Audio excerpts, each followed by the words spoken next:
Hey folks, we are going to grind through a whole plethora of problems.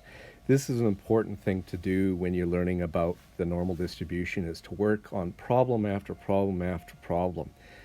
And so I really strongly encourage you, in fact I expect you to do this, that don't just simply passively watch what I'm doing here. What I'd like you to do is to try each of these, what do we got, 7 problems here in this section, all from the same original problem here, but just looking at calculating 7 different probabilities using the different cases. But I'd like you to try each one before you take a look at my solution. That's the best way that you will learn. So let's take a look then. We're going to consider again the marks for 50 students, and so the distribution is normal, and we have a mean of 60 and a standard deviation of 12. We went through 5 steps for this. And by the way, the first step is going to sound really redundant because I'm repeating it each time, but I'm going to assume that each problem is a separate problem. So although I'll be repeating the same first step each time, it's important that when you approach a problem with a normal distribution that you actually do that first step so you understand what's happening. So step number 1, and again we are taking a look at these 5 steps, 6 steps up here, the steps for calculating probabilities, which were on page N7 right through the next couple of pages here. And we're using these cases here. As I mentioned, the cases are something that you won't be able to bring into an exam, but it's just to teach you how to read the table. So let's take a look then at this one. Step number 1, we want to write down what we know about the population. So X is normal with a mean of 60 and a standard deviation of 12. So that's the shorthand of writing what's in this statement up here. Okay? Distribution is normal with a mean of 60 and a standard deviation of 12. So that's what we've got there. Step number 2 was to write a probability statement and then draw it out as a little picture here. So we're looking for the probability that the mark is between 60 and 70. So that's right here. And what I've done is I've actually got a bunch of little guys here that I've made that are going to help me. And so we've got, this is a distribution of the x's. We've got 60, which is the mean, and then we're looking at 70. So we're looking at this area from here down to the mean. So between 60 and 70. Okay, step number 3 is we're going to change this into 2 z values. So let's call this guy, this 60, little x1, and this is going to be little x2. So little x1, we're going to change that into a little z1. So that's going to be little x1 minus mu over 60, over sigma. So that's going to be, what do we got there? 60 minus 60 over 12 is equal to 0. So the z value that corresponds to the 60 is 0, which is no real surprise because that is the mean.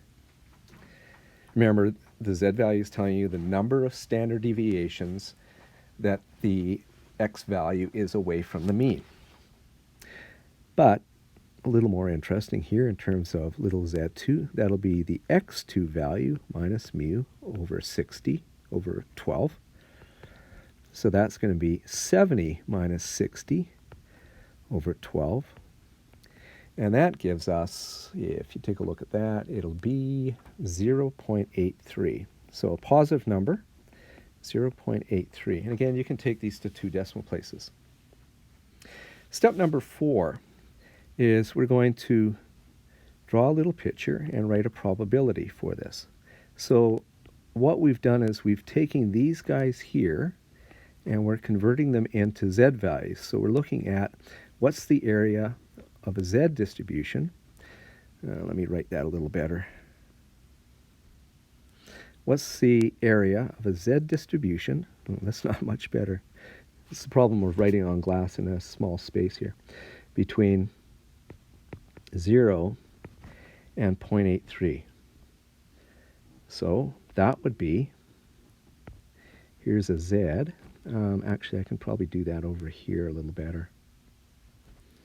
I'm just going to keep it there. So here is 0, and here's 0.83. This is for a Z. So we're looking for that area from there to there, like that.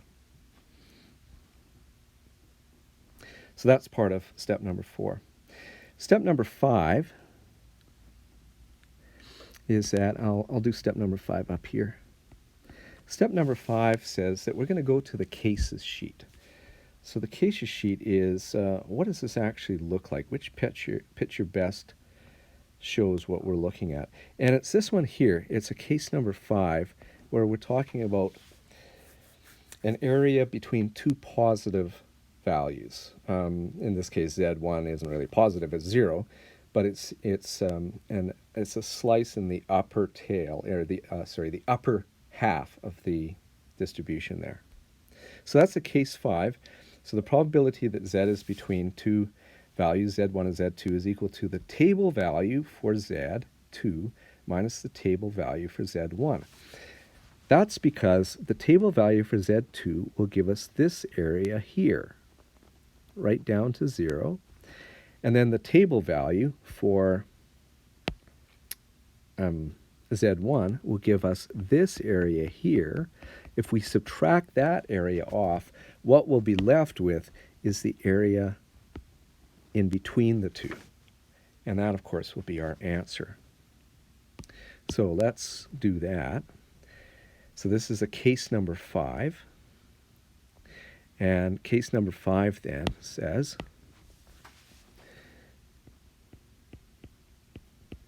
that the probability that Z is between 0 and 0.83 will be the table value for 0.83 minus the table value for 0. So now we go to step number 6, and that's where we go to the table, and we're going to look up the table value for 0 and the table value for 0.83. So let's go to the table. And first of all, the table value for 0 is not really that exciting because, remember, 60 is the mean. So there's no area from 60 down to 60. But for 0.83, we would go 0.83, so we would pick up the second decimal place there, and that gives us 0.2967. So 0.2967 minus 0. Those are the two areas that we have here. So that's going to be 0.2967, which is just this area here, minus 0, which is the area from 0 to 0. And that gives us an answer of, well, let's round that to two decimal places, 30%. So the answer is 0.2967, or 30%. All right, I want you to stop and try the next one on your own. I'm going to assume that you've done that. And so let's take a look at this. Probability that x is greater than 90. Step number 1. And again, this is going to sound trivial after a while, but think of each of these as a new problem. X is normally distributed with a mean of 60 and a standard deviation of 12. Number 2 is we're looking at the probability that x is greater than 90. Now I know that's written right here, and but usually a problem that we'll get, it'll have it as a word problem. So we're looking at, here's 60 and here's 90. We're looking at this area here. So it's an upper tail area. So let's standardize that. So step number 3 says that we're going to convert that into a Z value. Now we only have a single number to change here, the 90, so z will be equal to the x value minus mu over sigma, which is going to be 90 minus 60 over 12, which is 2.5. I talked about 90 before. 90 is 2.5 standard deviations above the mean. That's how we interpret a z value. Okay, step number 4 then is we've now converted this into a z value, which is the probability that z is greater than 2.5. And so taking a look at this picture over here, that would be 2.5 here. So we're looking for this area right there. Now, this is, I think, a case 2. Let's go and take a look at the cases. The case 2 is where we're looking at an upper tail area. And so it's equal to 0.5 minus the table value for the z value, in our case 2.5. I'll show you how this works, is that let me change colors here. The table value for 2.5 will give me this area here. Remember, it always gives me the area from some point down to the mean, to the middle. But this whole area here is 50%. So whatever is left over from 50% is going to be our answer. So 0.5 minus this table area here will give me what's left over. All right? So that's how we do that. Let me just erase that. So case number 2. Case number 2 then says that the probability that z is greater than some positive 2.5 is equal to 0.5 minus the table value for 2.5. Okay? So let's go to the table, which is step number 6.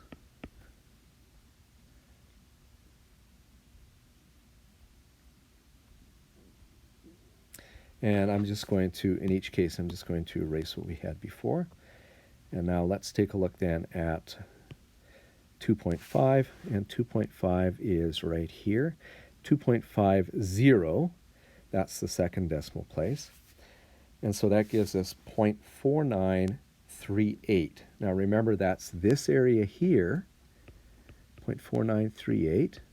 And so whatever's left over from 50% is going to be your answer, because we're actually looking at 2.5 up. So let's go down here. That was 0.4938. So that's going to be 0.5 minus 0.4938, and that gives us an answer of 0.000062, so it's about 1%. So you got about 49% from 2.5 down to the middle, and then you've got about 1% or so, closer to 0.5% going up. All right? So that's the answer to that guy there. A question that you might have here is, do I have to write down all these steps? And again, the answer is no. I mean, if you get the right answer, that's great. The more steps that you can show me, the more I can give you part marks if you make a mistake. All right? Let's take a look at C. And C then is, C is actually going to be really similar to A, is that we're looking at an area in the upper, between two positive numbers when we convert them to Z. So let's do that. Let me change colors here. Oh, what happened there? There we go. Okay, step number 1.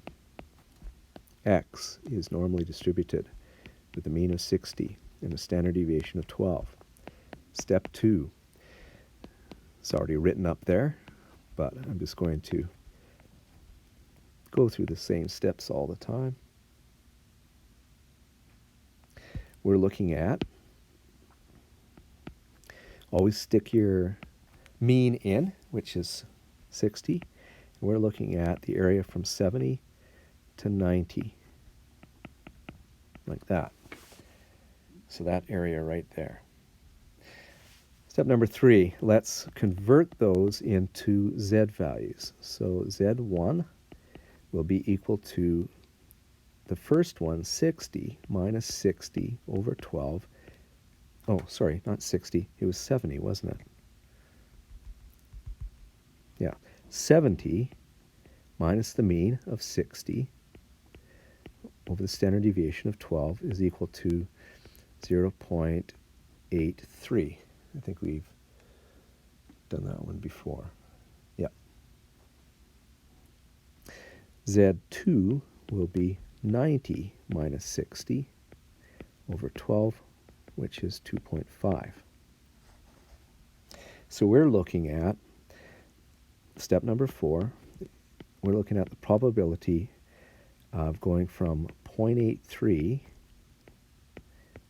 to 2.5. So the area between two positive values on a Z distribution. So taking a look at the picture over here, what we're going to have is, this is for a Z distribution, we're going to have positive 0.83 and positive 2.5. We're going to be looking for that area down there. This is going to be that was step 4. This is going to be a case 1. Nope. It's going to be a case 5. Yeah, we've already looked at this one before. So remember that the table value for Z1 will give us, let me change colors here, this area here, right there. The table value for Z2 will give us this area here all the way down. And if we subtract one from the other, what we'll be left with is the shaded part that we want between Z1 and Z2. All right? So that's what we're looking at. Let me erase all that now.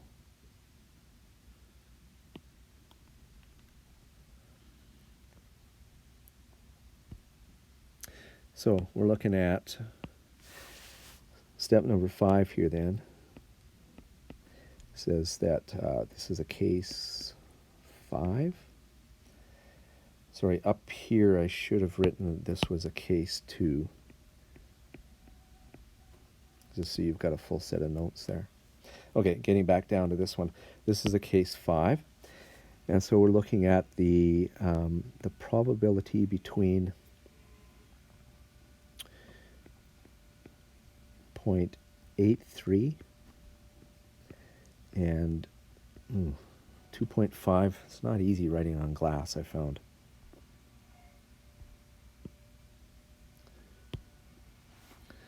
All right, 0.83 and 2.5 is going to be the table value for the larger minus the table value for the smaller. And so then let's go to the table in step 6. Now we've seen these numbers before. We've actually calculated them, looked them up. In fact, the one in blue down here is the one for 2.5. So it's 0.4938. And then before we looked up 0.83, it was this guy right here. So it's 0.2967. So we're going to subtract one from the other.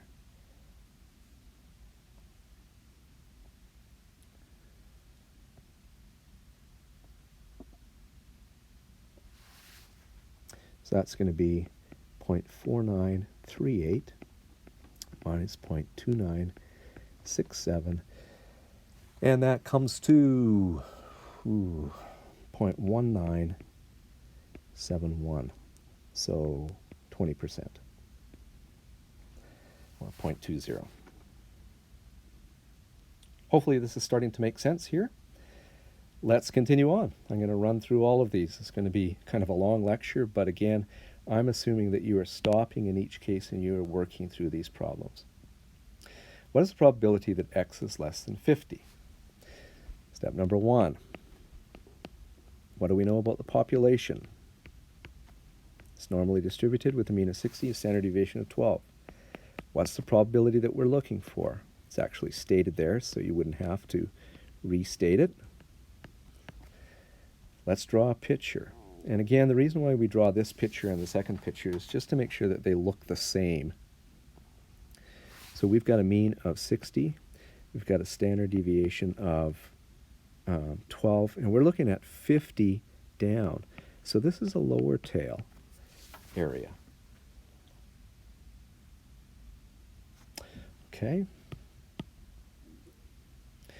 Let's standardize this. So in step number 3, we take that 50 and we stick it in the formula. Z is equal to 50 minus the mean of 60 over the standard deviation of 12, and this gives us minus 0.83. So we're looking at the probability that Z is less than a negative number. And over here, that would be minus 0.83 down.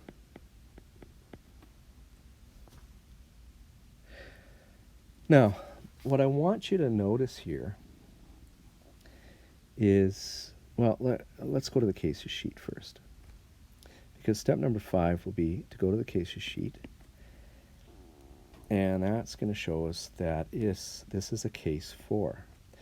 What I want you to notice is that a case 4 is just a case 2 flipped.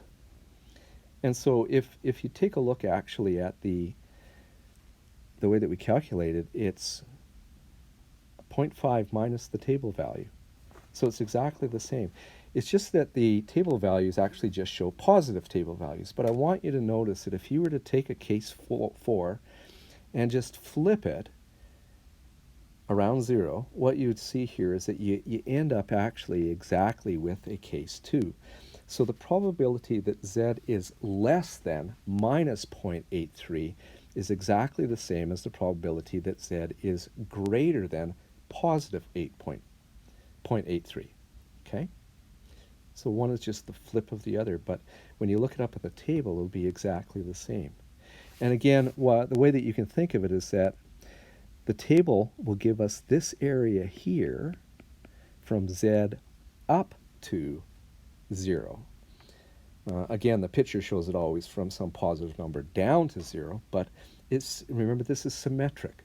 So the area from minus 0.83 up to 0 is going to be the same as positive 0.83 down to 0.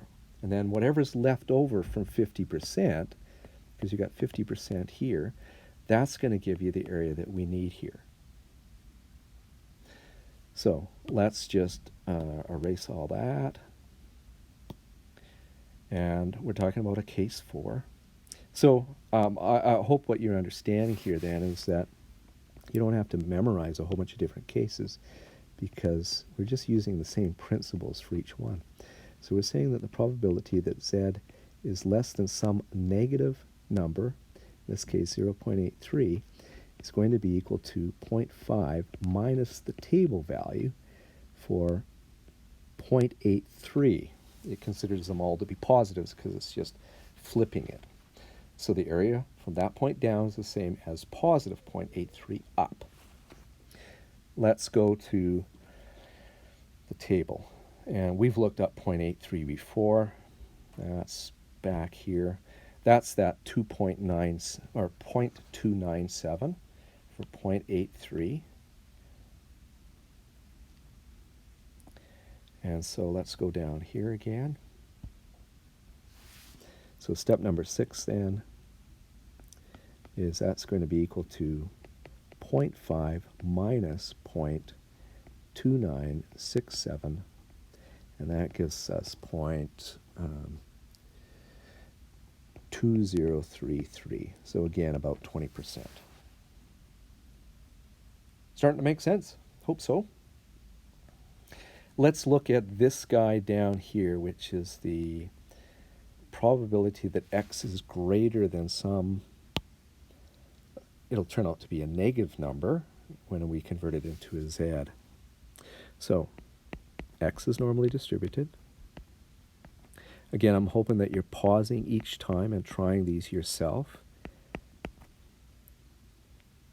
So we're looking for the probability that x is greater than 40. Let's put that on a picture here. So here's 60. Here's 40. And we're looking at this area all the way up. Now, what I want you to note here is that this is really the same as this problem way up here, which is from some positive number down. Okay? So we'll see that when we take a look at the cases. Let's standardize, right? Z is equal to your x minus mu over sigma. So that's going to be 40 minus 60 over 12, which is minus 1.67.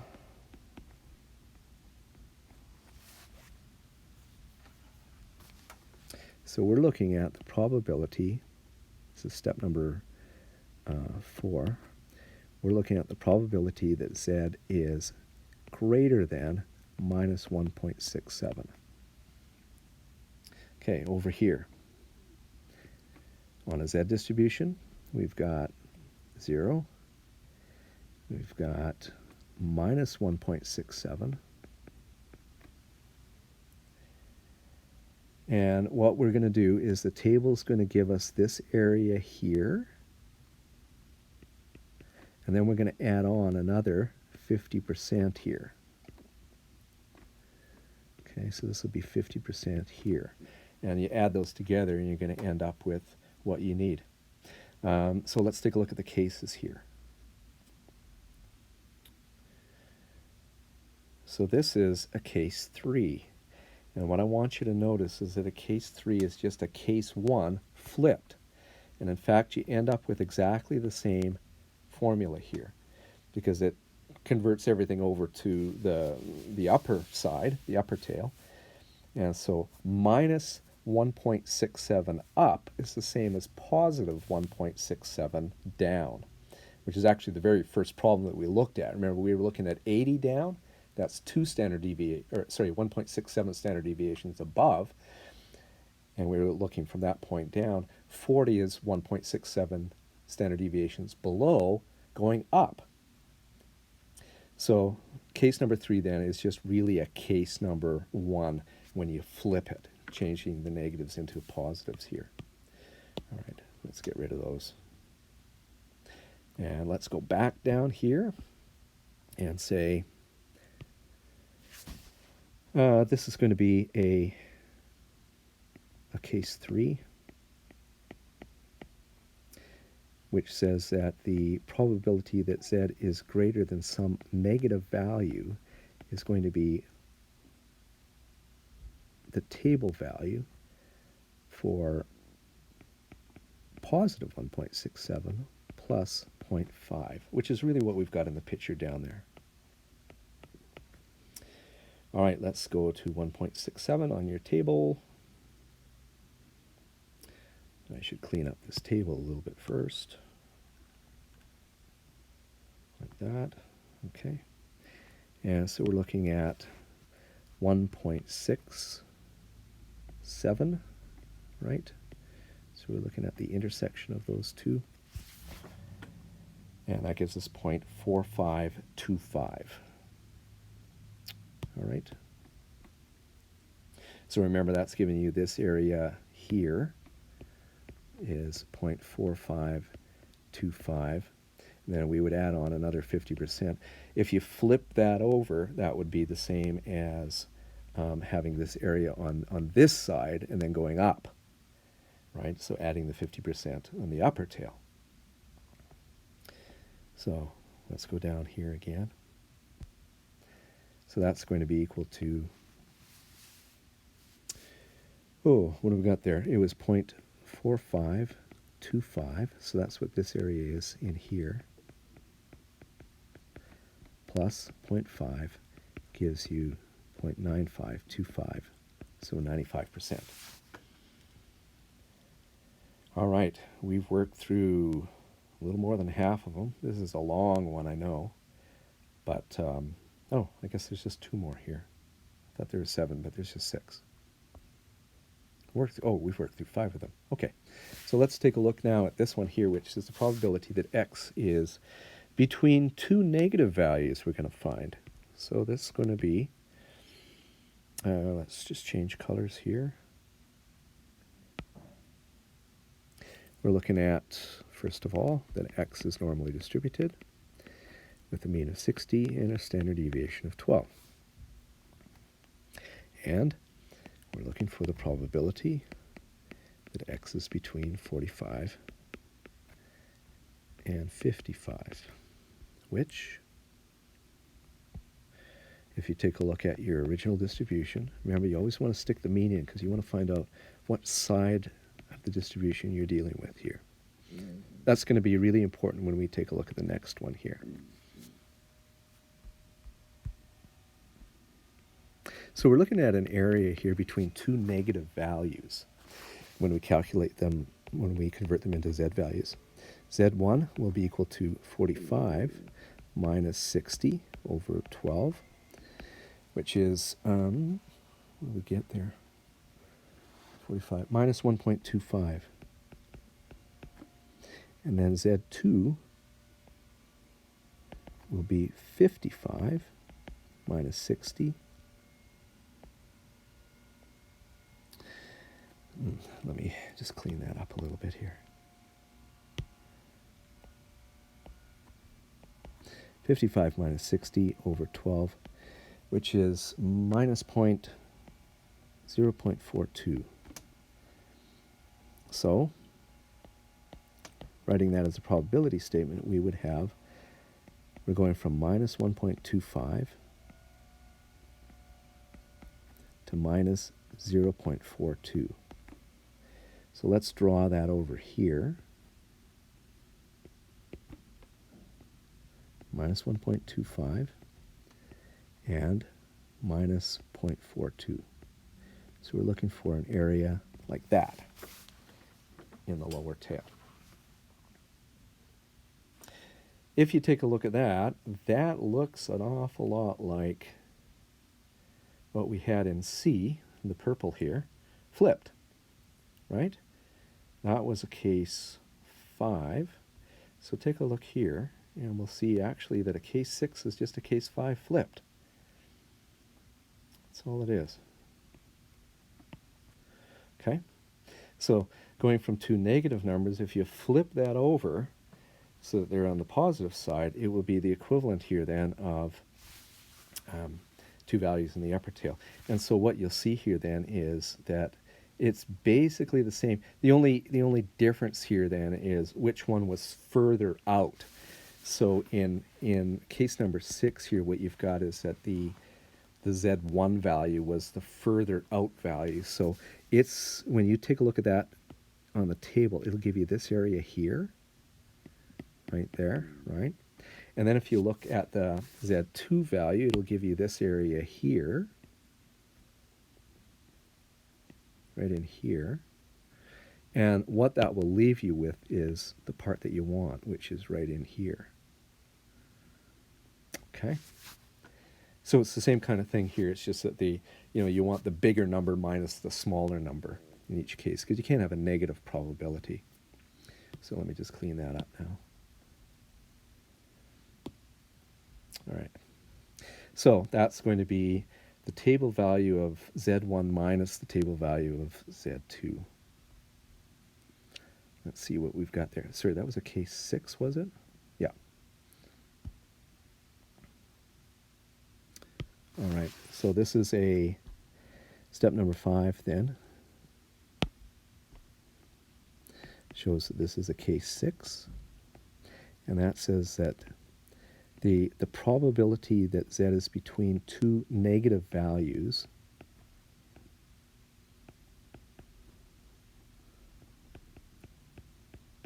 will be the table value for the first one, which is the bigger one. Remember, we've moved them all over to the positive side here, minus the table value for the smaller one. So 1.25 and 0.42. Let's see what we've got there. And I'll put step number 6 right there. Let's go to the table.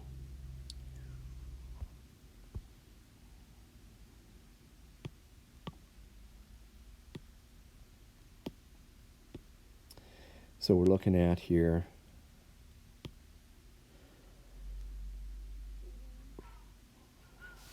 what were they again? 1.25.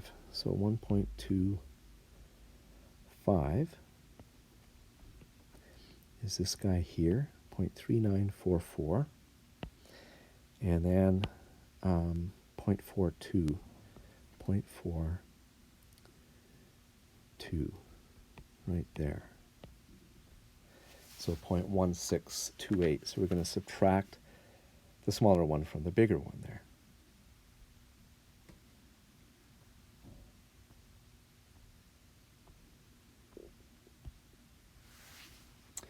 So in our case then, that would be 0.3944 minus 0.1628, and that will leave us with 0.2316, or 23%, 2 decimal places. So that's that area in here.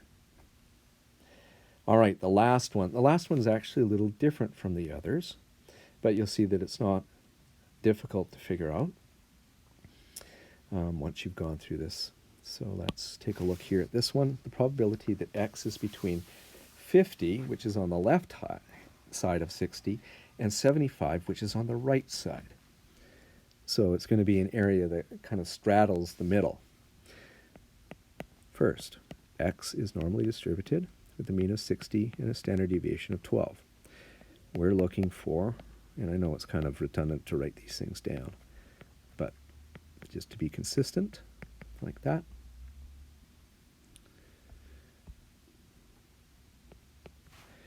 $60 in the middle. We've got 50 here, and we've got 75 here. By the way, when I'm drawing these, I know that that isn't proportionate in terms of where 50 is to 60 compared to where 75 is. It doesn't really matter. The important thing is that we're interested in looking at this area here. Kind of straddles the middle. Let's standardize both of those numbers. So the Z1 value will be 50 minus 60 over 75, and that's equal to minus 0.83. Z2 is equal to, oh, sorry, this is a 12, isn't it, down here? My mistake. That's going to be 75 minus 60 over 12, and that comes to positive 1.25. So the probability that we're looking at is from a negative value, 0.83, to a positive value. So if we take a look over here, what we're going to have is minus 0.83 and then positive 1.25. Now, what I want you to notice is that if we look up 1.25, it'll give us this area here. And if we look up 0.83, remember it flips it over, and so it'll actually give us the area from this point here to the middle. So what we've got is two areas that we add together in order to get the total area. Since they both give us, the table gives us the area from that point to the middle. It considers both of them to be positive, but that's the way that we do that. So that's a case 7. So case 7 then is where you're going from a negative to a positive. What you do is you take the two table values, which are just probabilities, areas, and you add them together.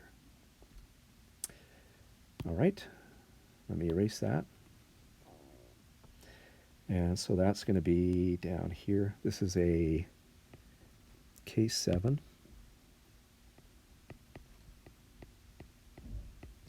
That says the probability of minus 0.83 to positive 1.25 is going to be the table value for one, it doesn't really matter what order you do them in, plus the table value for the other. And they consider both of them to be positives in the table.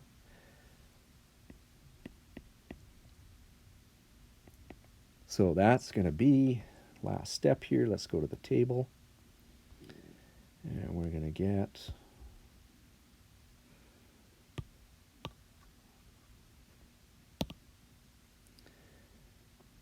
what was that? Again, that was 1.25 and 0.83. So here's the 1.25 is right there, right? 1.25, dunk, dunk. And here's the 0.83, 0.8, and 3 gives us this guy here. We've seen all these numbers before. So we're going to add those two together.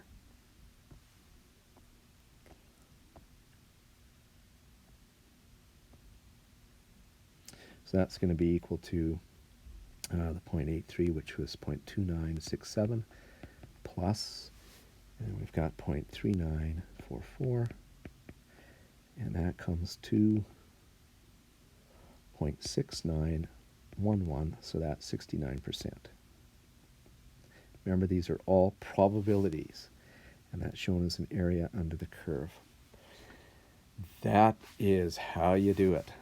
The next part that we're going to look at is, well, how do you figure these out if you're, say, missing a mu or a sigma, but you're given an x, and you're given a probability? So we'll look at that next. But this last one is really important in terms of just grinding through a bunch of problems and figuring out how you do the calculations. So let's stop it there.